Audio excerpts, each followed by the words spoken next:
and capital allocation. And today we are very fortunate to be joined by two amazing and outstanding speakers.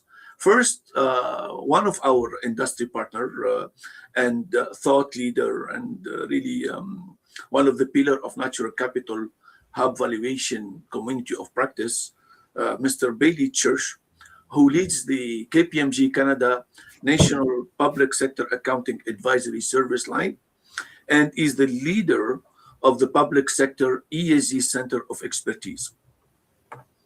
Bailey also leads KPMG Global International Public Sector Accounting Standards Working Group and serves on Canada's Sustainability Assurance Committee under the Auditing and Assurance Standard Board.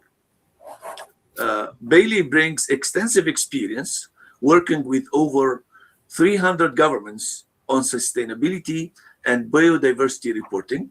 He has advised municipalities across Canada on ESG strategies, natural asset management and measurement and valuation, and plays a leading role in advancing disclosure frameworks aligned with the TNFD. He is also board member of Natural Asset Initiative and is actively involved in multi-stakeholder collaborations, shaping the future of natural asset reporting and valuation. It's an opportunity also to thank Mr. Bailey and KPMG Canada for their long-lasting support of our natural capital valuation hub. We are also joined by Dr. Daniel Kraus, a transdisciplinary conservation scientist working at the intersection of science, policy, and practice. With more than 30 years of experience advancing biodiversity conservation across Canada. Dr. Kraus has held senior role with Nature Conservancy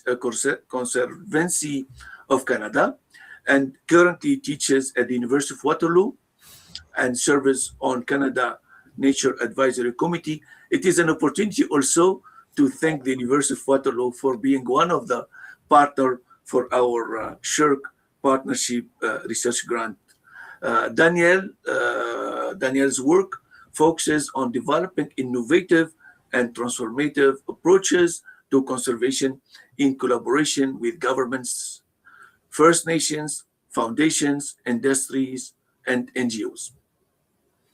His research spans on natural capital, conservation policy, ecological connectivity, and Canada's priority ecoregions. And he's a frequent contributor to national policy discussions and public discourse.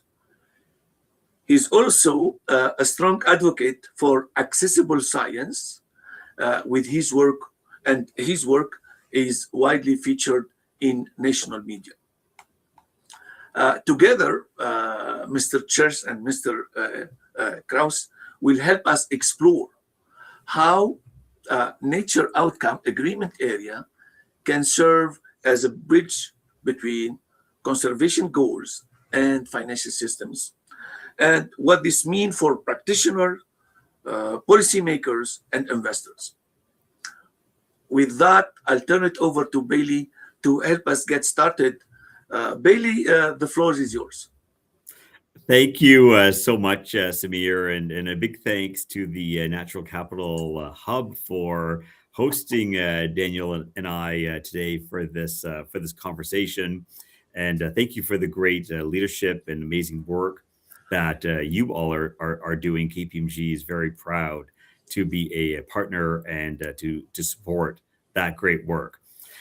Look, I think the fact we're having this conversation today is a fantastic sign of just how far we have come. And when we look at natural assets and nature finance overall, we're at such a pivot point in this country. We have global ambitions in terms of what we want to achieve in terms of our 30 by 30 goals, our Canada Nature 30 strategy. We have very very large ambitions, but we don't have the enabling infrastructure to achieve it today. We need a fundamental rethink of the DNA of our economic systems in terms of how we approach natural assets, nature finance, if we're going to achieve the large scale systematic outcomes that we want to as a country, and I would say that we need to achieve as a country for our growth and our prosperity. If we look at how we have traditionally treated natural assets and approached nature finance, natural assets, as we know, are not reflected on any government financial statements today, and we've evolved there out of very well-intentioned principles of conservatism in accounting and what we recognize on government balance sheets, on private sector entity balance sheets, and have traditionally looked at these assets as effectively a free commodity. We've looked at natural assets and said we don't have enough control over measurable future economic benefits. We can't reliably quantify the valuation of these assets in a way that, as accountants, as auditors, we can wrap our minds around and get comfortable with. And with all of this, these have not been reflected in our financial reporting, but the correlation of that lack of recognition is, of course, they're not being factored into our decision making, and we're not assigning a value to natural assets that reflect and impact our decisions, our asset management planning, and ultimately how we view and create wealth in this country. We also need to think differently about how we finance conservation and natural assets, and moving away from these models of project by project subsidies to a much more balance sheet driven capital strategy.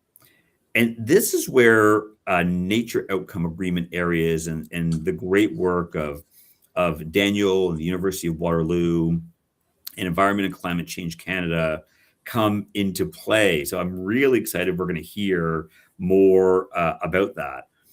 Because right now, we've got, for the first time in generations, we have accounting rules that now open the door to recognition. We have a standard issued by the International Public Sector Accounting Standards Board that opens the door for governments to recognize natural assets that they are preserving for conservation, and where they can demonstrate they have control over the future economic benefit from those natural assets. This is a fundamental rethink in terms of how governments around the world approach natural assets. Before, you could effectively say nature was worth more dead than alive from an accounting perspective. We recognize no value unless we were extracting our natural resources from the ground, harvesting nature to generate value. And now what we're recognizing is really what the rest of the world has seen in Canada for so long, that our value lies in these conserved natural assets in these vast array of lands that we protect and conserve. They recognize there's value in our north. They recognize there's value in our waters, our oceans, our lakes, and our rivers. And again, we see the value that these have to the rest of the world. Why don't we have and recognize this on our financial statements? So we have an accounting standard now that enables this. And what we now need to do is to connect and to link that accounting opportunity with how we collectively manage and preserve and conserve our natural assets across the country. And we need to do that with a lens towards wealth creation, value creation, in a way that will enable us to attract and create investable outcomes. And certainly there are a lot of different mechanisms that are used today to enable investments in nature, but they're not on the scale that Canada needs to fully realize the benefits. That they're not on the scale that Canada needs to attract large private equity funds, large pension funds, to invest and support conservation. The reason I personally believe we haven't done this is because we've always come at this conversation from two different angles. We look at this from an accounting and a finance lens in terms of how do we go about extracting measurable value that we can realize.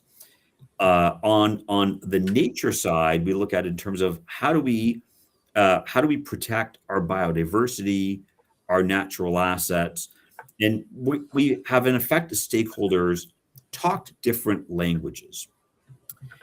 The goal of this dialogue, the goal of Daniel's important work on nature outcome agreement areas, is to translate those two languages and to get us on the same page in terms of how we can both recognize nature and create these investable outcomes that will attract capital.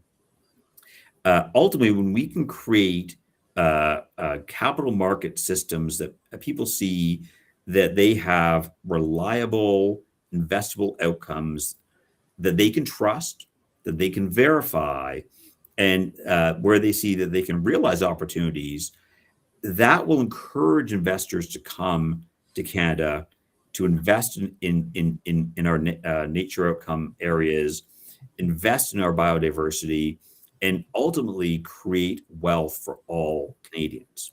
And this is where I get so excited, Daniel, for the important work that you're doing and all the opportunities that creates. I'm going to pause and pass it over to you to take us through those findings. Thank you Just so before much. we hand it over to Dan, I want to remind everybody that could not join us through the hyperlink. They can watch this through YouTube or through LinkedIn, and they can post their question, and we'll make sure that their question will be handed by Mr. Bailey and Mr. Daniel. Dan, is over to you.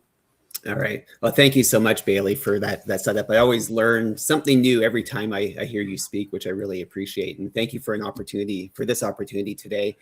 30 years ago when I started my career, I never thought I'd be talking to economists and accountants to help solve the world's biodiversity problems. If anything, kind of saw the economic system as a threat to biodiversity. And, certainly sometimes that separation between nature and economy has caused issues in terms of environmental degradation and species extinction. But I think that we're finding sort of that separation of nature and economy is not working well for our natural world, and it's certainly not working well for people. And I sometimes remind myself that, economy and ecology, they have the same root word, which is, Greek for looking after the house. And I think that if we can look after the house together, we're going to have better returns for biodiversity and for our own well-being. So this project initiated just recognizing the complex problem that we face, and the ambitions that we have from many different directions. From a conservation of biodiversity perspective, we know that we need to bend the curve on biodiversity loss. We have ambitious commitments through Canada's nature strategy, which is part of the global biodiversity framework, to protect 30% of our lands and waters by 2030, to stop the extinction of species, and to do so in a way that respects Indigenous sovereignty and supports their society and stewardship and integration with the natural world.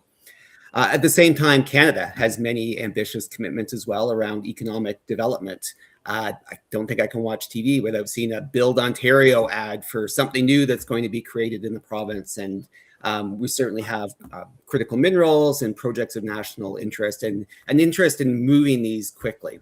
So how can we move these important national projects forward quickly? How can we move conservation forward more quickly? We looked at approaches that seem to be working across the country. So with these bright spots where there seems to be this integration of economy and ecology and people, and things seem to be going forward in a different way. So not the conservation that we used to do, but the conservation that maybe we need to do for the future. And there are examples of things where we're looking more at not just drawing lines on map and saying nature here, development here, but things that are more based on thresholds. We want to maintain a certain amount of habitat or a certain population of a species.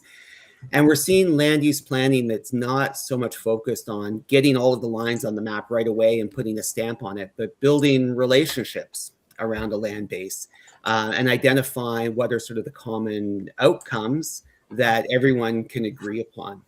And many of these are being led by Indigenous communities. And in many ways, I think Indigenous perspectives are much better at incorporating uncertainty into planning, at understanding complex problems, and building relationships as opposed to a plan that's based on compromise.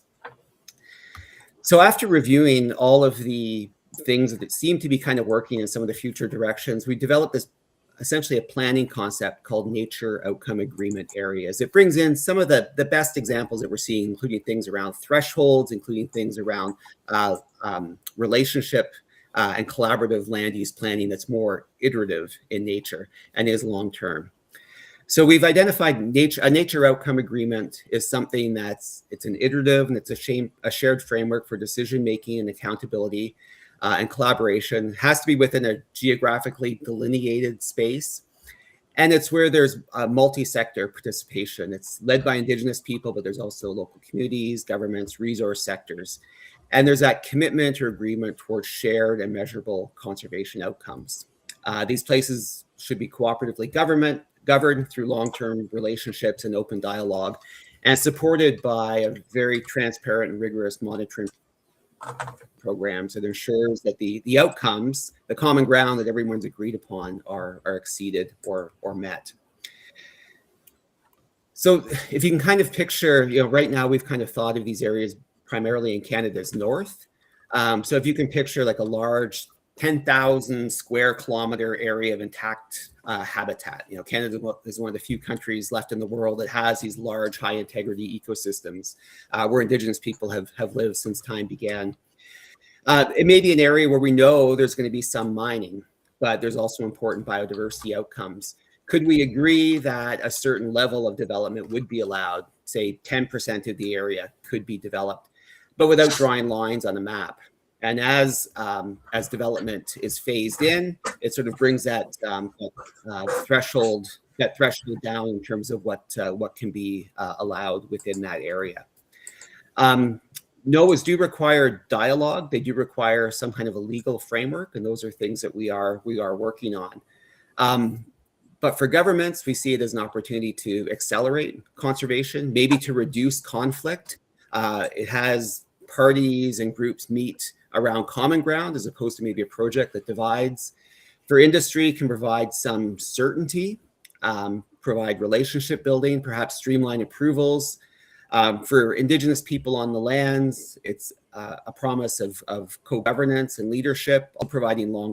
And for finance, for what we're here today, can it provide a pipeline of investable outcomes where investors know that 80, 90, whatever percent of a certain habitat feature, be it forests or peatlands, will be maintained in the long term? Again, not knowing exactly where they will be, but knowing within this landscape that will be maintained.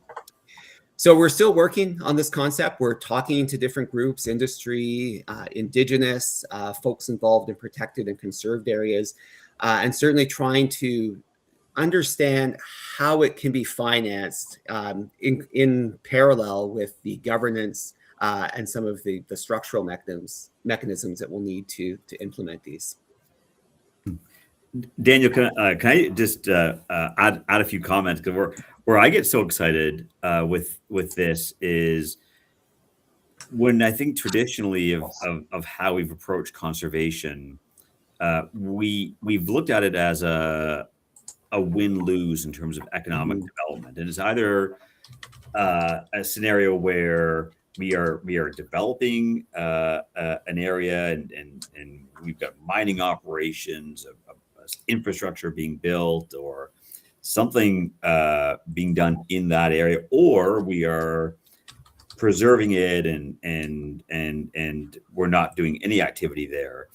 And when we look at the current economic climate and Canada's broad approach for nation building, I think that win-lose argument is not one that's helping either side.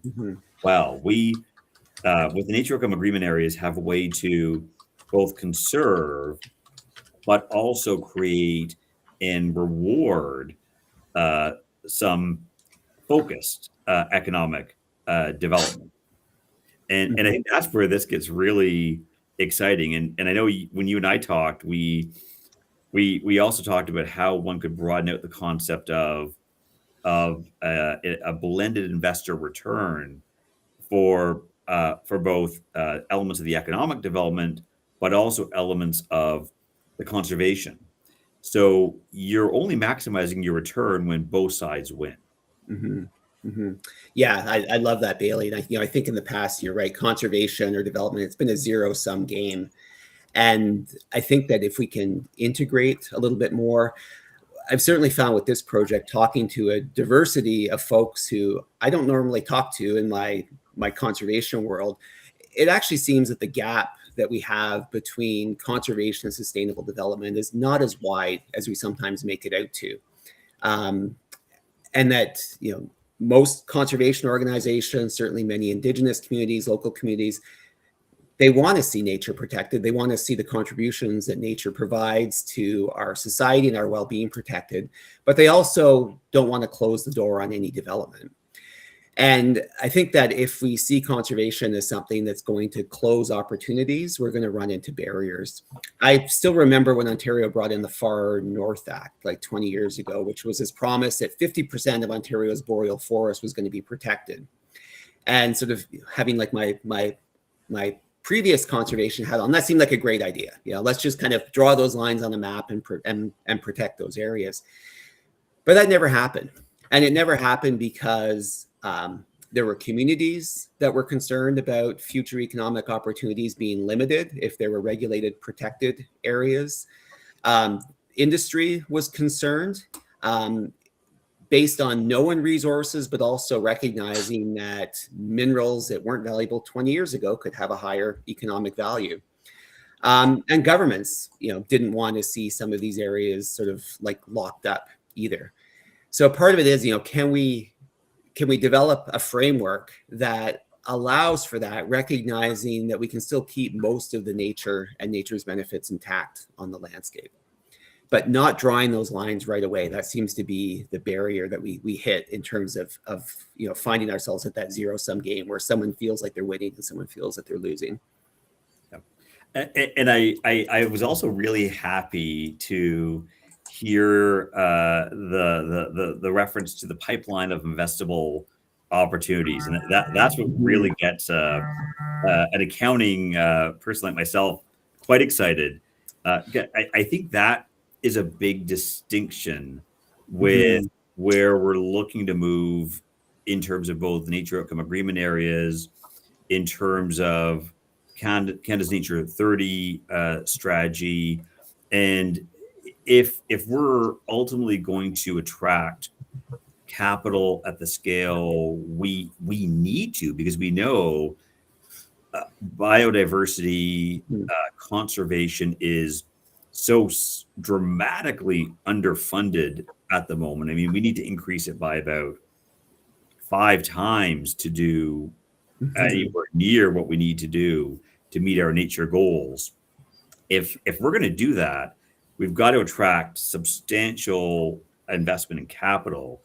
And the only way we bring those players to the table is if they see that investable pipeline there, not the one-off projects that are based on a win-lose outcome, but that larger stream of projects that rewards both.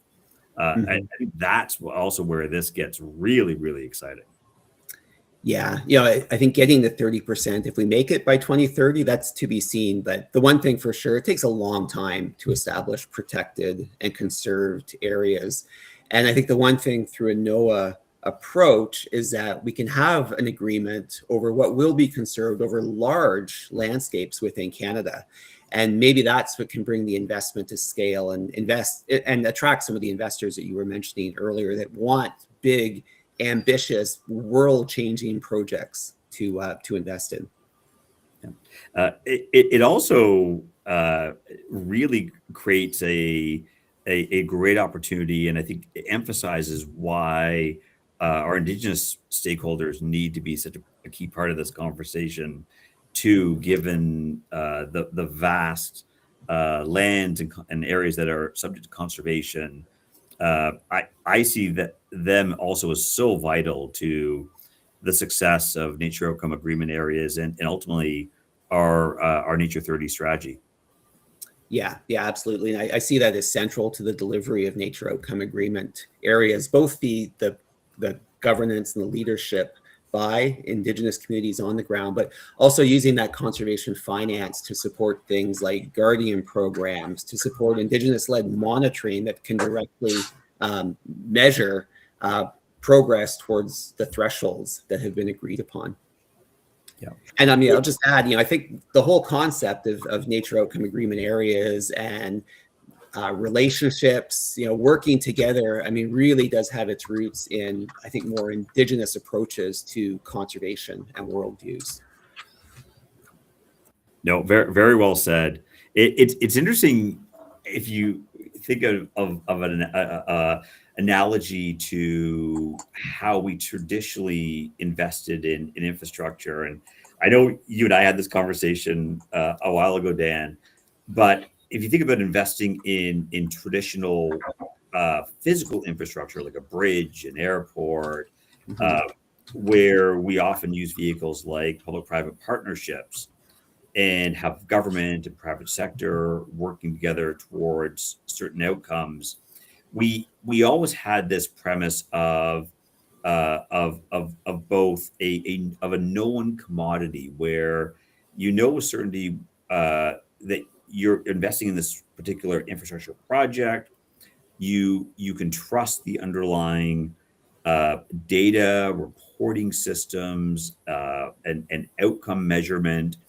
You have a level of verifiability around that underlying information that gives investors the confidence to come to the party.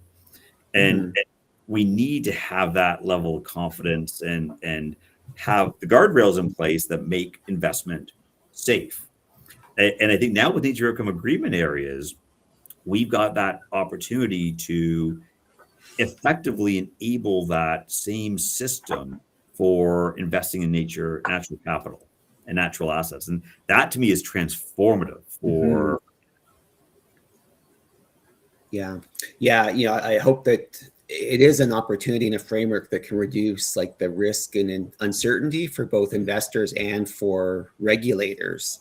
And that in itself, I think, is a way to maybe get people to the table and start to hopefully start to pilot some of these nature outcome agreement areas and just see what are the conditions that are needed to have something that is kind of long-term, and that we have some kind of like some type of legal framework or policy framework that does provide that certainty for investors. Yeah.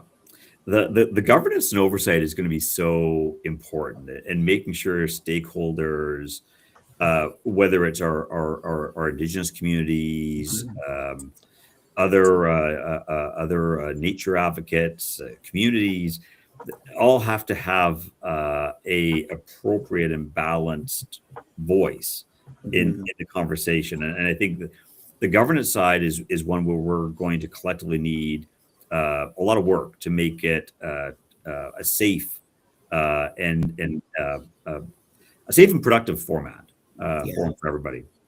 Yeah, and as I said, we're still kind of developing ideas and concepts, but I think one sort of key pillar is that it should be flexible and adaptable to kind of local policy needs, but also needs of the local community. So in some cases, a nature outcome agreement area, the enforcement may be through a legal agreement.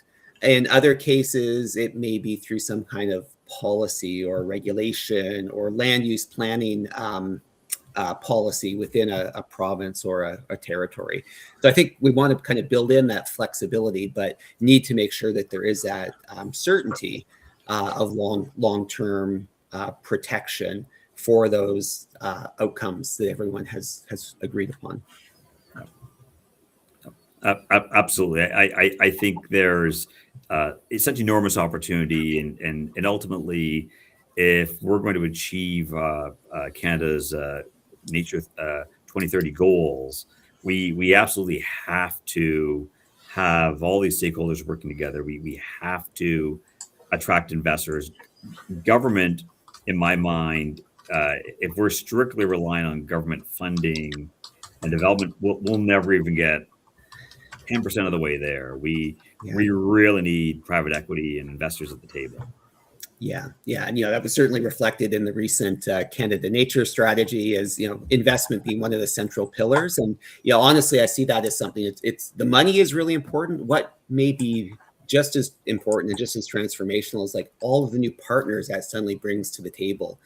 And I think there is this growing recognition that nature and nature conservation, it's too important to be a government responsibility, and to be truly effective, it needs to be a all of society approach. And that's why, I get more excited talking to you than my conservation science colleagues, because this is transformational in terms of how we can solve some of the problems related to the loss of biodiversity. I'm beaming with excitement here. I think there's so much great work to be done, and I'm excited to see where this goes. Samir, I saw a number of questions come in. There is a lot of questions. We're going to start with my colleagues and co-director of the Natural Capital Valuation Hub. My question is, do you see any potential roadblocks that should be taken into account as a roadmap is being developed to sustain momentum and keep the initiative moving forward?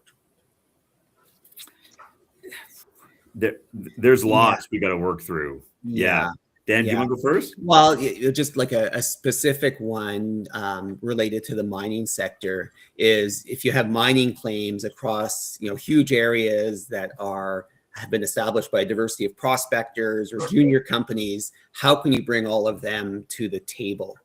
And would there even be sort of speculation in terms of staking if there's knowledge that an outcome agreement area might be established here, and maybe there's a need to buy out some of the mining claims?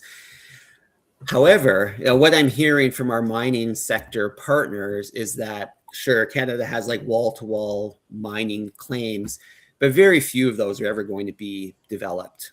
And I'm hearing numbers like 5% or something. So it may be that that's not a roadblock, but it is something that we do need to figure out. And then the other one is figuring out the governance structures and what seems to work to provide that certainty that there will be long-term conservation. Yeah. If you think about Canada coast to coast, there are very, very few nature outcome areas, very, very, very few conservation areas that are strictly within the jurisdiction of one level of government. We need to have federal government, provincial and territorial governments, First Nations, municipalities, as well as private sector and others, all at the table working together to achieve the full benefit of this. So that stakeholder management piece is absolutely critical. But I'd also say, if I put on my accounting hat, the underlying data and the verifiability is also going to be key from an investor lens to create that confidence in measurable outcomes and results. So we really need to bring that practice forward. And right now, I think a lot of the methodologies that are out there from a valuations perspective aren't necessarily aligned with accounting frameworks. In getting those compatible, getting to that measurability and data side is essential. Next question. This is from Dr. Amna Shalwati, co-director of the Natural Capital Valuation Hub. I understand that conservation typically requires long-term commitment, often spanning decades, whereas financial reporting focuses on quarterly or annual cycle. How can these differing time scale be better aligned? Bailey, do you want me to start with the conservation? Yeah, sure. Of that? Absolutely long-term commitment. Forever in many cases is really the goal. But certainly for an area to be recognized as protected or conserved, that long-term commitment is part of the criteria that Canada has established. Now, what long-term means is sort of, up for debate, but some certainty that decades an area would be protected. I think what sets the nature outcome agreement approach makes it a little bit different is that we'll have these areas where there's a guarantee a certain amount of habitat will be protected. We just don't exactly know where within that nature outcome agreement area boundary those the final portfolio of protected areas will occur. Bailey? We're never going to change the fundamental cycle of financial reporting and of how we measure results, whether it's from a management perspective, an investor perspective. That's inherently short-term, quarter to quarter, year to year. I don't think we ever change that. What we do need to do is have a blended view as to how value is generated, and recognizing that, to Dan's point, some of that is going to be long term. But I think when we look at how we structure nature outcome agreement areas, we need to have an element there that will provide that short term return, or we're not going to get the investors coming to the party. So we're not going to change that nature, but we have to play to that in how we structure these agreements and these arrangements. And I think we also have to have a multi-year lens on how we view performance and outcomes. Yeah, I'll just add to that. I think often in conservation, we go a long time without maybe talking to all of the people that we should. So, maybe aligning conservation with financial reporting cycles actually kind of encourages that collaboration in those discussions that support iterative planning, that support adaptive management, and maybe most importantly, support relationship building that we need to effectively protect these places.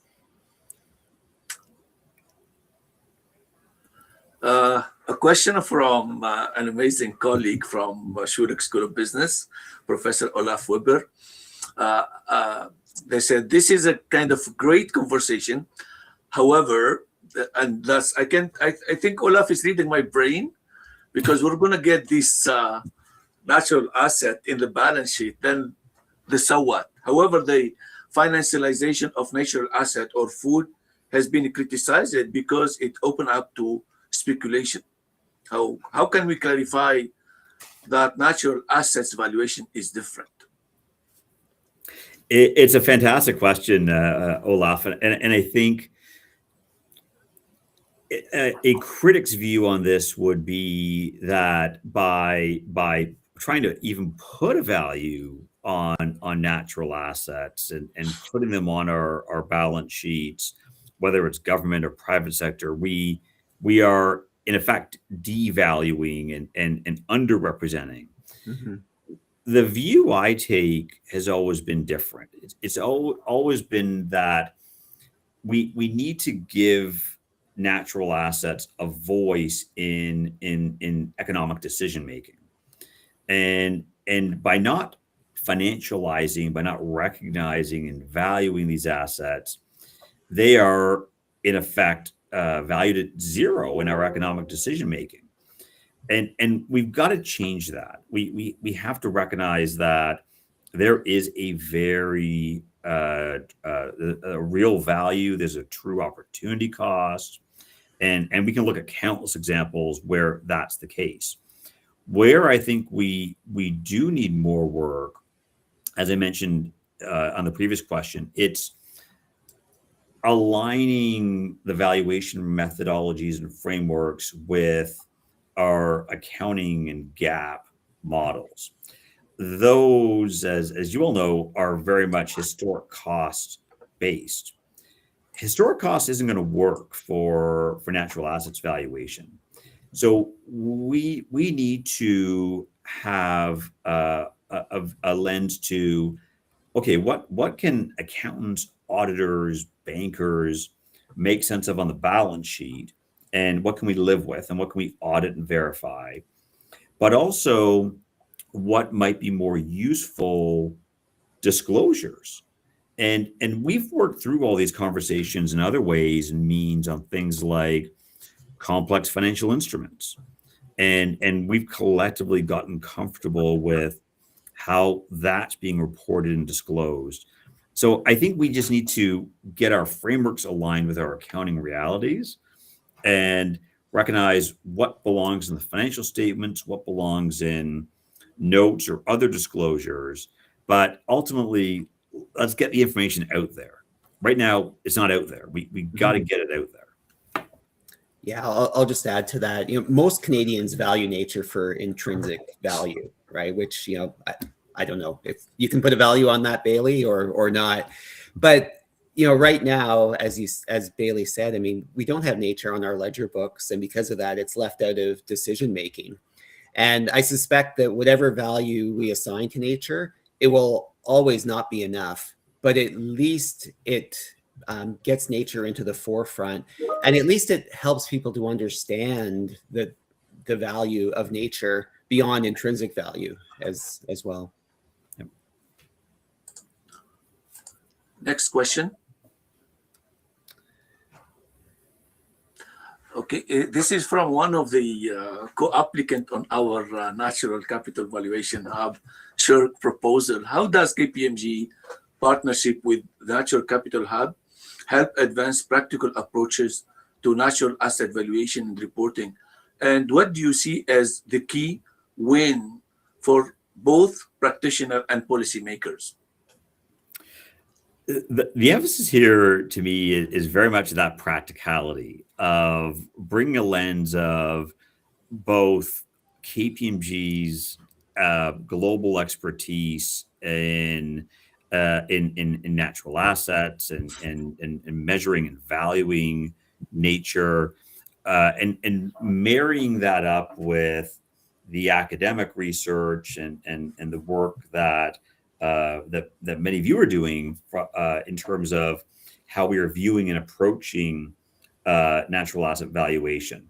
It needs to be very much a combination of practice and theory, and I think that is the greatest win for everybody here, because certainly we can look at how different methodologies have been employed and been used, but in how we build that into emerging practice, it needs to really make it real.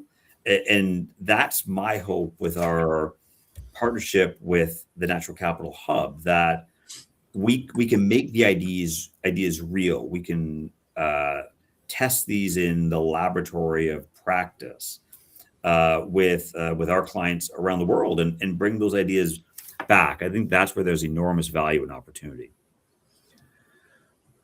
So I have a question for Daniel. How can nature outcome agreement areas help better align ecological priority with real world financing and policy decisions? Mm-hmm. They certainly provide an opportunity to identify important places, either for biodiversity or for cultural values. They bring people to the table who may not be at the table unless they're arguing about a specific project, which I think is critical. And I think they do provide an opportunity to maybe revisit some of our policies and plans to see if there are ways that they can be used to enable conservation and not act as a barrier. There is another question I saw in the chat, the private chat here. So great talk, Daniel. Based on your experience across science, policy, and practice, what makes a conservation approach truly actionable and scalable in today's context? Mm-hmm. Yeah, that's a great question. There's a couple factors I think that are transforming the way we do conservation. And when we look back 10 years or 100 years from now, we'll say these were turning points in terms of mainstreaming biodiversity conservation in Canada and around the world. The first one, by far, and Canada's leading in this, is Indigenous-led conservation. It changes not only how we do conservation, but why we do conservation, which is critical. And that's part of the reasons why I see nature outcome agreement areas is so important, is because they can enable Indigenous-led conservation. The other one is around linking nature to health. And there's many initiatives, and this relates to valuing nature as well, but just the number of studies that are coming out just showing the importance of access to nature and being in nature to our physical and mental health is critical.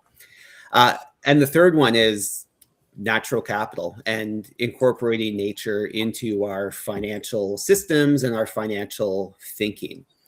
I think for so long, conservation has just kind of been what non-governmental organizations do and what wildlife departments do. But we are seeing this transformation of where there's just more and more sectors that are engaged in conservation. In my work in the NGO world, I saw this amazing shift from companies, originally just wanting to write a check for conservation and seeing their name recognized in the annual report. Then they were coming and wanting to get involved in a project, plant trees or something like that. But the last few years, companies are coming forward with innovative and transformational approaches that they want help in implementing. So they're not just following, they're actually leading now, which I really see as something that's going to change conservation when it's and everyone's engaged. Amazing. There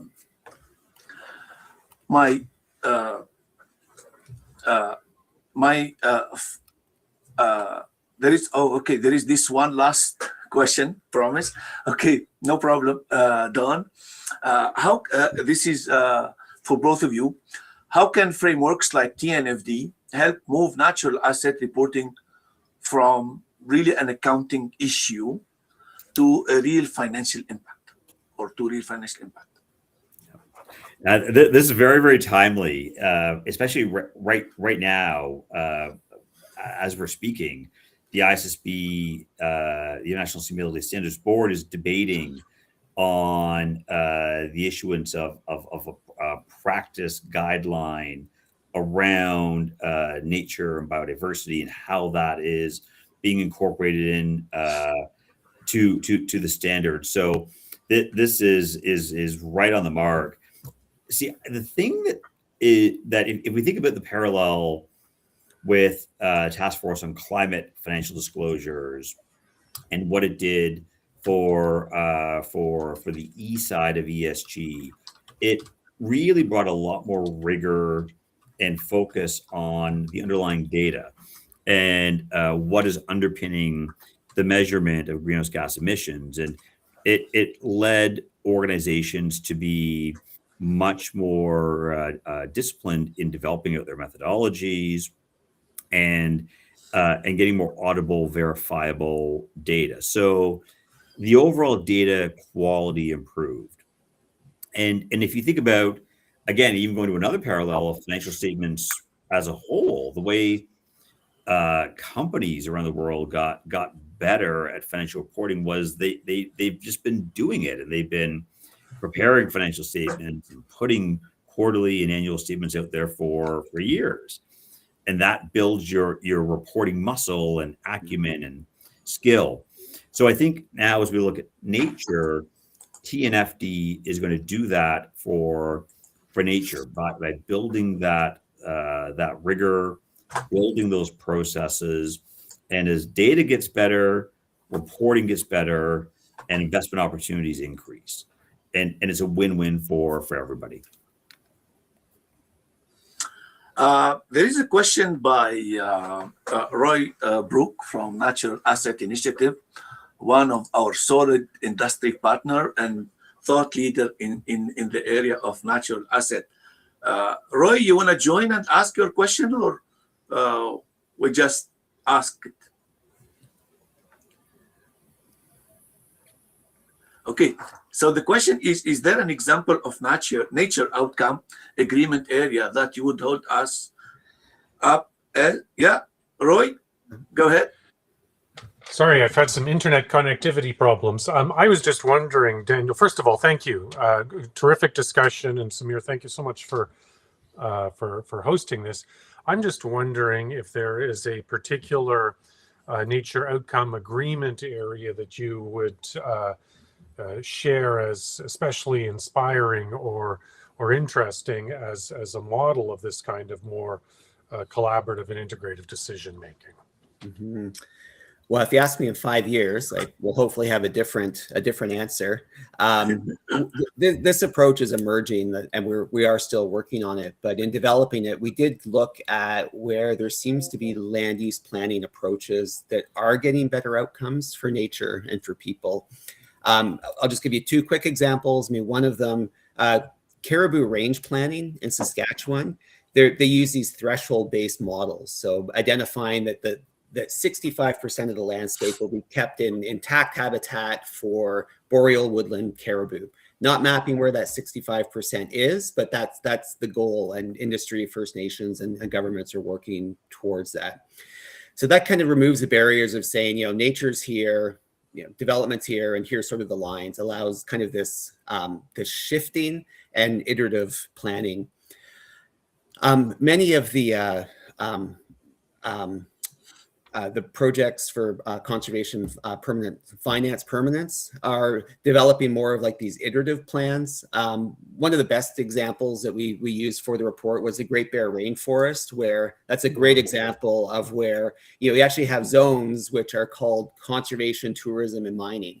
And those recognize that although the main purpose is conservation, that door is open a little bit for some type of limited future development within there.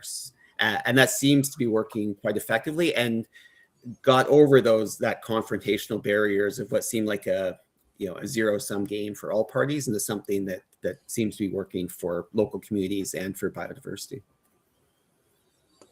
Thank you. Great examples. I have a question for both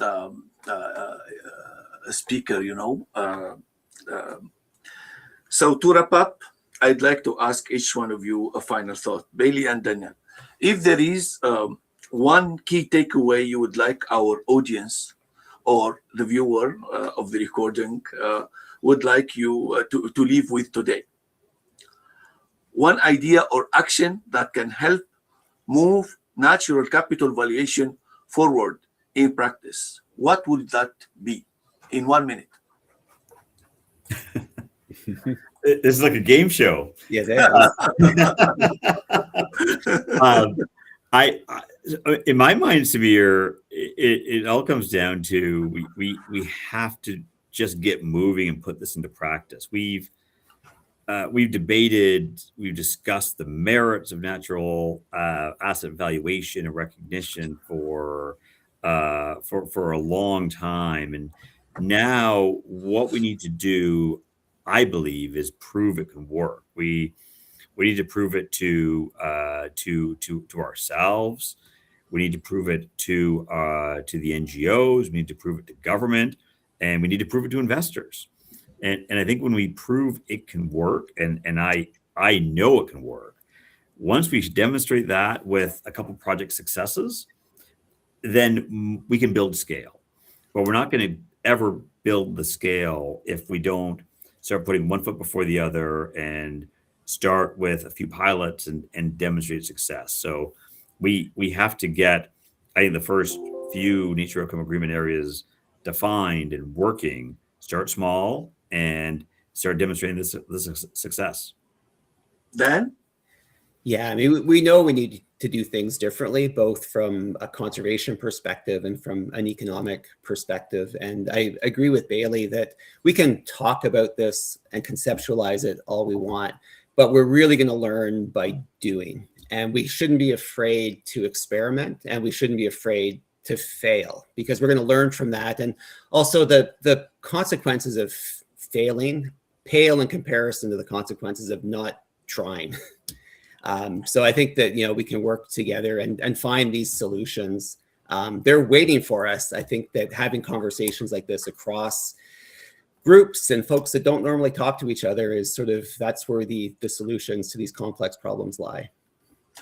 In fact, honestly, to combine both what you said, this is actually and exactly what Natural Capital Valuation Hub community of practice, along with, like, we are bridging the gap between various scholars from Canada and from US and globally, with great industry partners like KPMG, like the Nature Asset Initiative, really to contribute to this debate and to kind of work out solutions. Of course, the solution might not be perfect, but at least we have something that we can work on and refine on future edition, It has been really an amazing session. Thank you all for being with us today. And before we close, I really want to take a moment to thank our speaker once again for really sharing their insights and helping us advance this important conversation on natural capital valuation and its critical role in shaping more sustainable financial and policy decisions.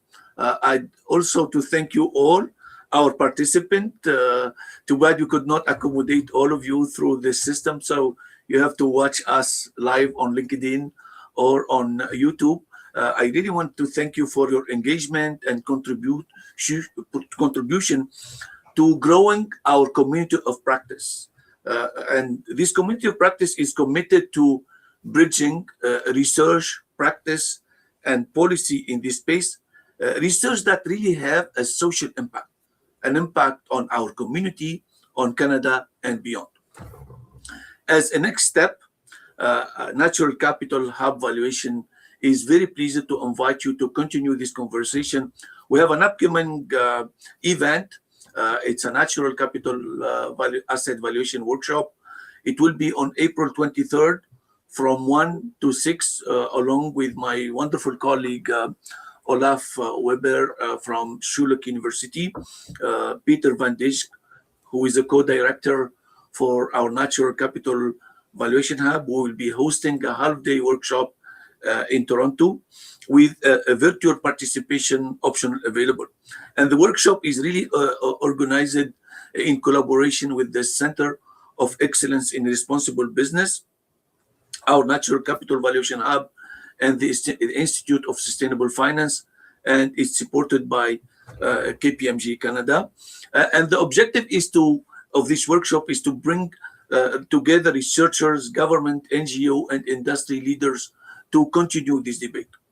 We'll be very honored to welcome the Honorable Natalie Provost, Secretary of State, Nature, who will share the government's vision on enhancing natural asset and strengthening private sector engagement in conservation. Of course, if you are interested in participating either in person or virtually, or potentially contributing a short presentation, we encourage you to reach either to me or to Olaf or to Peter, and we'll definitely share the link with you.